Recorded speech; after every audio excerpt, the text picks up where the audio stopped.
It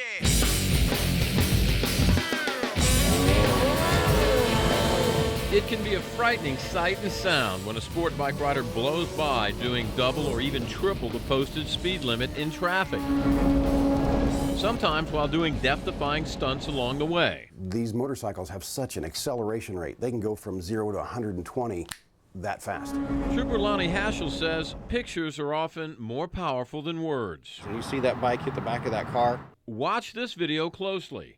The driver of this supercharged bike slams into the rear of a car going 130 miles an hour, sending him flying into the Dallas North Tollway near Wycliffe. Troopers say driving that fast puts the public at risk as well. By the time the average motorist looks in the rearview mirror, you've got somebody coming at you at 120, 130 miles per hour. You have no time to react.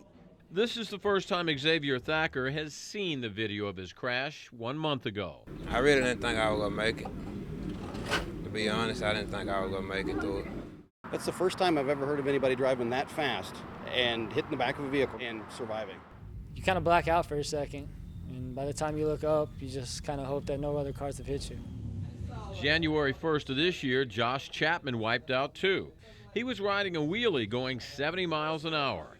His leg was nearly severed. He now wears a halo to help the severe wound heal. You know, and it's something that you love. It's something that you bleed for, that, you know, people even die for.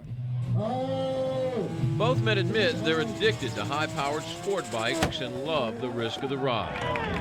It's the need for speed, just the rush, the adrenaline rush. We showed both men recent crash videos from the DNT.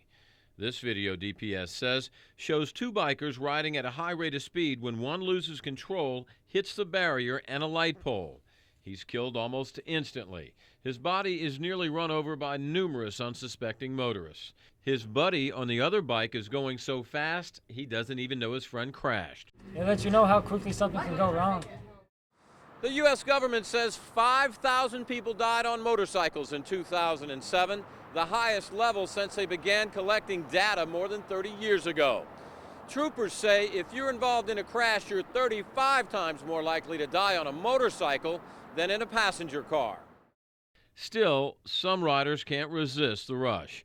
The video, DPS says, shows a biker with two people speeding in excess of 100 miles an hour in the northbound lanes of the DNT at Beltline. They clip the left barrier, sending the passenger into oncoming southbound traffic. The driver flies into the northbound lanes. Both manage to scramble to the middle and avoid getting run over. You know, you have to sit back and look at, like, this is real, you can die. You know, and I had friends for the longest time tell me, you know, you think you're indestructible, you think you're indestructible. A split second, you could lose your life, you know, really not worth it. Thacker survived his 130-mile-an-hour crash without so much as a broken bone. That's where they actually did a bone graft from my hip. Chapman, on the other hand, may have to limp for life. But both men say their helmet and protective Kevlar-lined jackets and pads saved them. DPS officials say this driver seemed to lose control after seeing a trooper parked on the side of the road. He nearly gets run over, but he, too, manages to scramble out of traffic.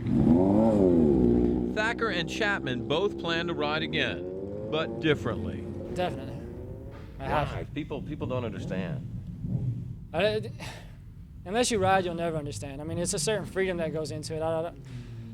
Whether it's a Harley rider sport, people who stunt, people who go for speed, there's a certain freedom you get from it.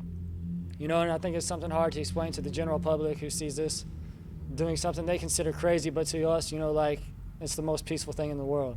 Yeah, I'm going to ride again, you know, but not like that, you know. On the track, you know, where it's, you know, but on the freeway, it's not worth it.